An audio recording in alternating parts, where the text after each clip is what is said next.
생생하게 상생하며 YTN 라디오 생생경제. 안녕하세요. YTN 라디오 생생경제 김혜민입니다. 내일 드디어 백신이 보건소에 배송되고 모레부터 접종이 본격적으로 시작됩니다. 백신 한 방으로 잃어버린 일상을 한 방에 찾을 수 있었으면 좋겠는데 세상에 한 방은 없죠. 시간은 걸릴 겁니다.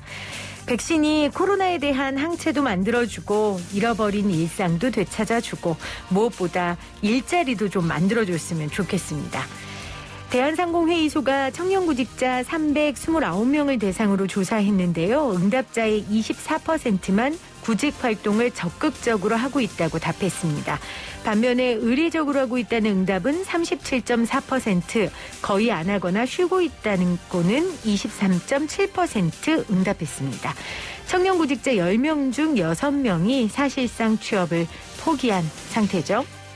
청년의 때에 꿈을 쫓아 일자리를 얻는 게 당연한 인생의 일상을 하루속히 찾았으면 좋겠습니다. 2021년 2월 24일 YTN 라디오 생생경제 지금 시작합니다.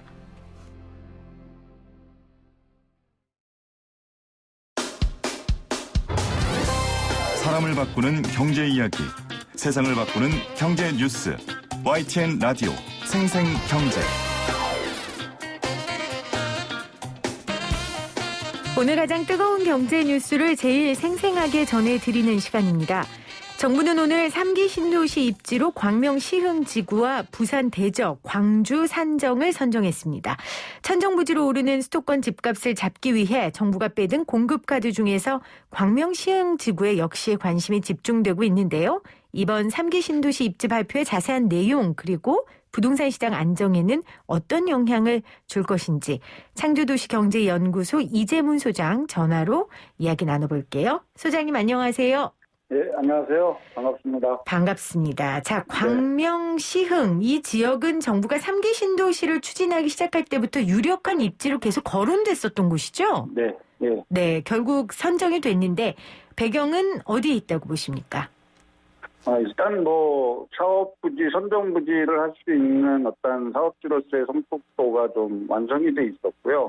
그다음에 충분한 세대수가 공급될 거라고 예측이 가능했던 지역 중에 하나죠. 과거에 이제 보금자리 주택 사업지로 선정됐을 때 약 한 99,000호 정도가 이제 공급 계획이 잡혔다가 이제 무산된 이후에 3기 신도시 선정을 할 때마다 이제 물망에 올랐던 것 중에 이제 하나이다 보니까 이번에 이제 3기 신도시에 추가 발표하는 이사대책 이후에 하나의 유력지로 꼽혔는데 이제 그 꼽힌 유력지가 이제 이번에 선정이 됐다라고 보여집니다. 그러니까 결국에 이제 광명시흥에 한 7만 호 정도가 공급이 되고 대구에 18,000호, 그다음에 광주 산정에서 23,000호 등에서 3개 대도시급의 어떤 10만 1,000호를 일단 공급을 한다라는 발표가 오늘 있습니다.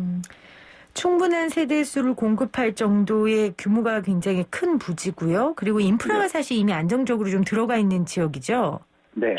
그러다 보니까 3기 신도시 입지로 선정이 됐습니다.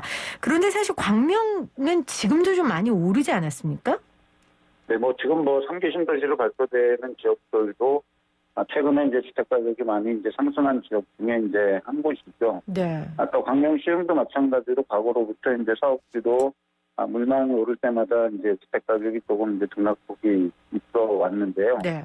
이번에 선정되면서 이제 핫플레이스 지역으로 이제 좀 떠오르는 것 중에 하나가 될 거라고 보입니다.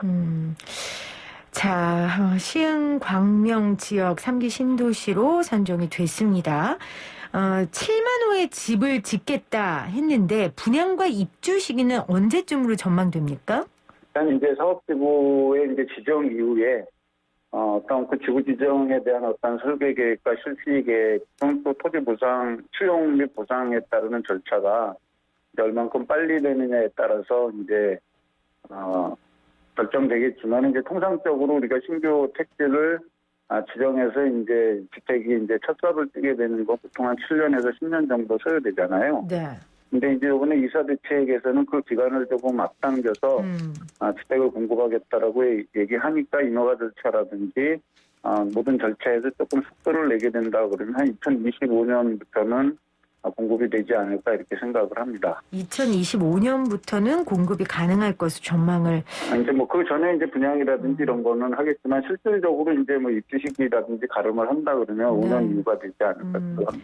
지금 워낙 뭐 주택 가격이 천정부지로 오르고 있고 국민들이 많이 힘들어하고 있어서 속도도 굉장히 정부 입장에서는 중요할 겁니다. 그래서 네. 인허가 절차 같은 것도 많이 축소하겠다라고 이사대책도 발표하기는 했었는데요. 네. 이제 실질적으로 3기 신도시가 어떻게 전개되는지를 좀 봐야 될 것 같습니다. 자, 물량이 굉장히 관건인데 그 이게 어마어마해요. 다 포함하면 지금 188만 8천 호를 공급해야 된단 말이에요. 네. 일단 이 188만 8천 호가 어떻게 계산된 거죠? 물론 이제 이사대책 이전에 이제 정부가 지금까지 발표했던 주택 공급 물량이 한 127만 호 정도 됐거든요. 네. 거기에 이제 이사대책을 통해서 이제 서울에 한 31만 3천 호, 그다음에 수도권에 61만 6천 호를 추가 공급하게 돼서 약 한 200만 호 정도가 이제 공급이 되는 겁니다. 사실 이제 200만 호 정도가 주택 보급률 100%가 넘어선 상태에서 공급된다라는 거는 가히 물량 폭탄이라고도 할 수 있죠. 그럼에도 불구하고 지금 이제 사실 주택 가격이 좀 안 잡히는 그런 부분들이 정부가 이제 좀 더 고민을 해야 되는 내용들이라고 이렇게 생각하는데요. 네. 어떤 심리적인 안정감을 일단 최소한 좀 확보를 해야 될 필요가 있을 것 같습니다. 심리적인 안정이요? 예. 그리고 이제 188만 호 정도를 이제 봤을 때는 3기 신도시를 중심으로 해서 이제 앞으로 15만 호 추가 발표되는 것까지 따진다 그러면 한 60만 호 정도는 뭐 신도시를 지정해서 공급하는 것이니까 공급 시그널이 이제 확실하다라고 좀 보여지고요. 그다음에 이제 서울에 이제 공급하겠다는 어떤 공공 재개발이나 재건축을 통한 한 9만 2천 호 정도 되는데요. 이사 대책 발표된 거에서 네. 이런 것들이 이제 얼만큼 협상력을 발휘하느냐에 따라서 이제 공급의 속도가 이제 좀 따라가 줄 수 있다라고 생각합니다. 여전히 이제 국민들은 이 막대한 물량이 제대로 공급될 수 있을까에 대해서는 상당히 좀 퀘션 마크를 치고 있는 상황입니다. 그렇기 때문에 정부가 어떤 의지를 가지고 그 발표된 수량이 어느 정도 빠른 시간 내에 공급될 수 있다라는 어떤 이런 공급 대책들을 추가적으로 좀 내놔야 될 필요성은 좀 있을 거라고 보입니다. 네, 제가 질문을 던진 것처럼 사실 많은 사람들이 지금 188만 8천 호가 될 수 있을까라는 의문을 갖고 있기 때문에 네. 정부에서 구체적인 액션을 보여줘야 하고 또 공급 시그널이 사실은 부동산 시장에 영향을 주잖아요. 네. 그렇기 때문에 계속해서 이 공급에 대한 계획들 구체적이고 실현 가능한 대책을 정부에서 세워주는 것도 굉장히 중요할 것 같습니다. 자, 광명시흥 결국 관건은 서울 지역과 출퇴근 이게 괜찮을까? 네. 이게 거주 지역에선 굉장히 중요한 요건이니까요. 이에 대한 대책이 좀 나왔습니까?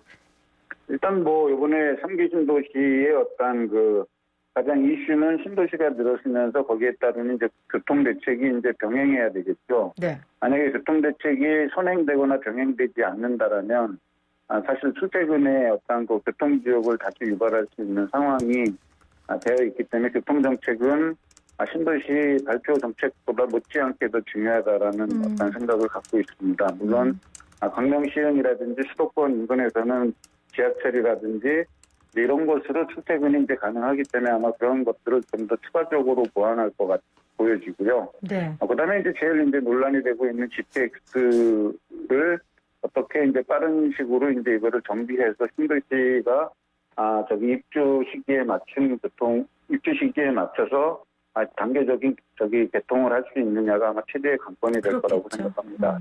그러니까 서울 도심까지 20분 내로 접근이 가능하도록 하는 이 철도 중심의 대중교통 체제 구축되는 게 굉장히 중요한데 그게 지금 말씀하신 GTX란 말이에요.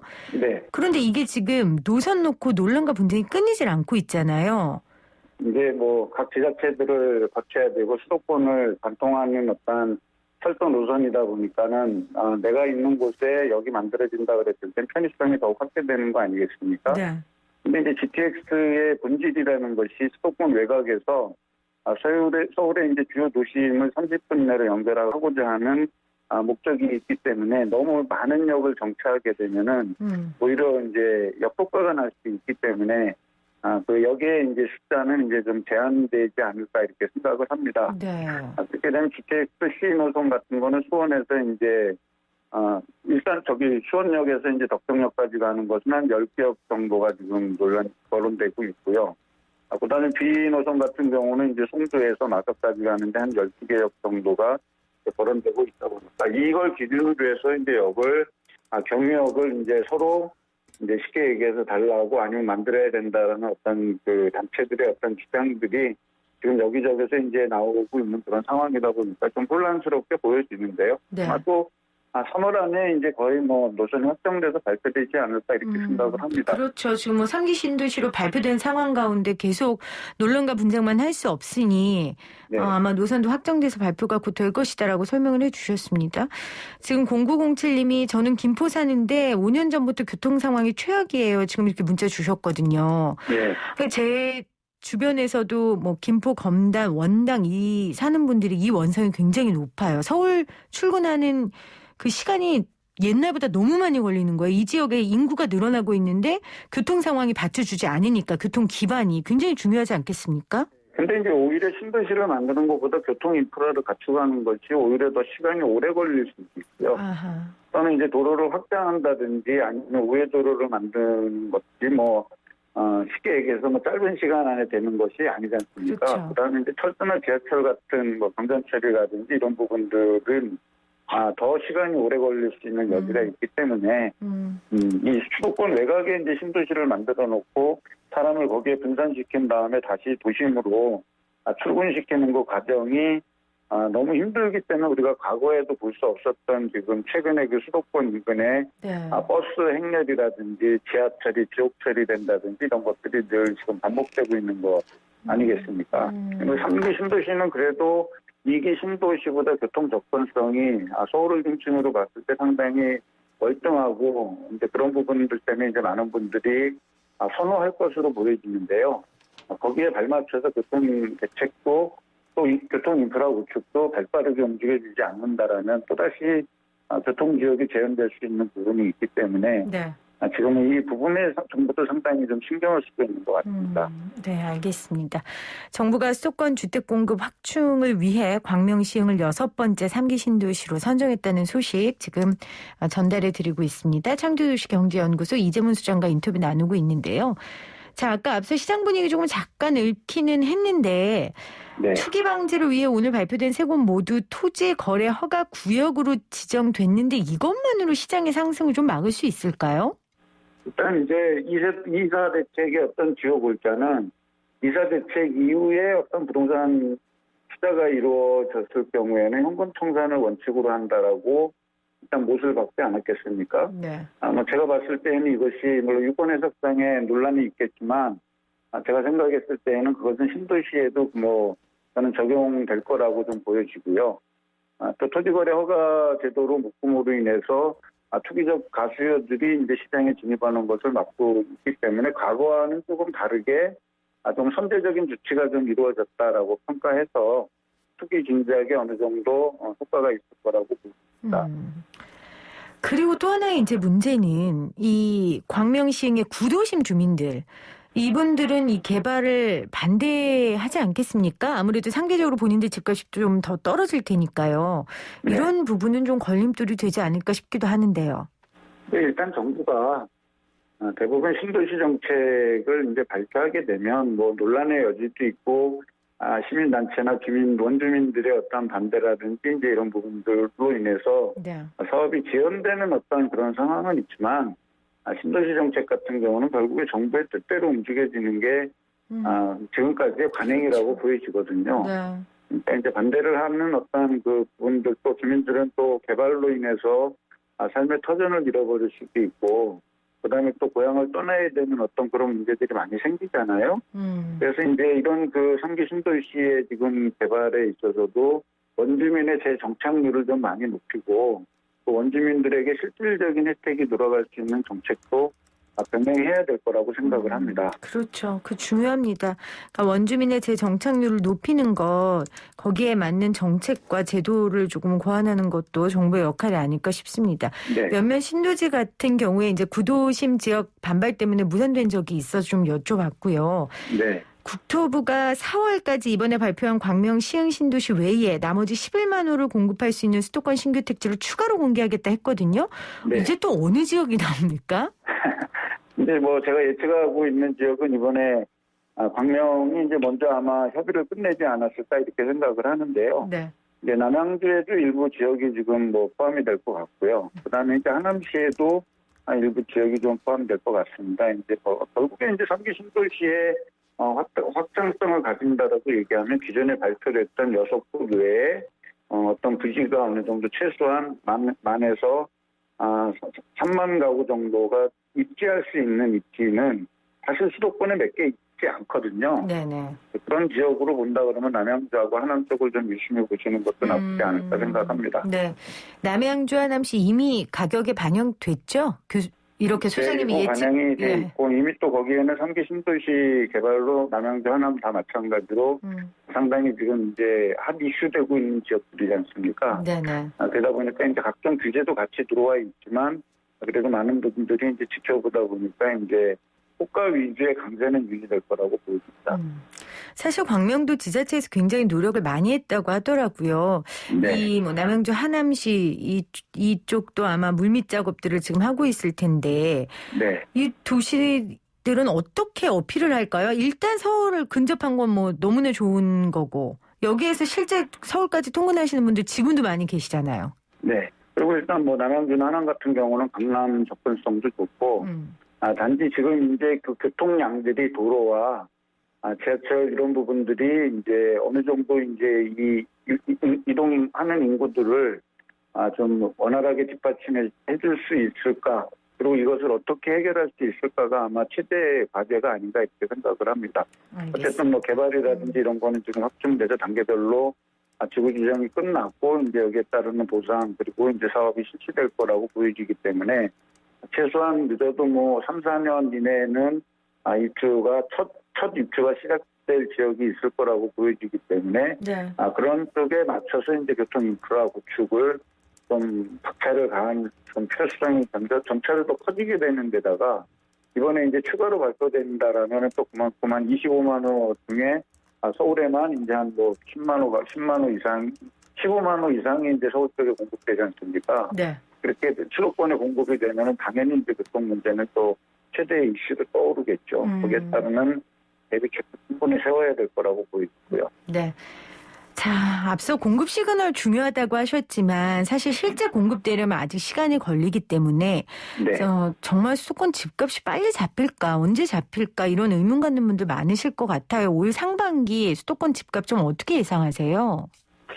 이제 올 상반기가 이제 어떻게 보면 주택시장에 저는 변곡점이 되는 포인트가 되지 않을까 이렇게 생각을 합니다.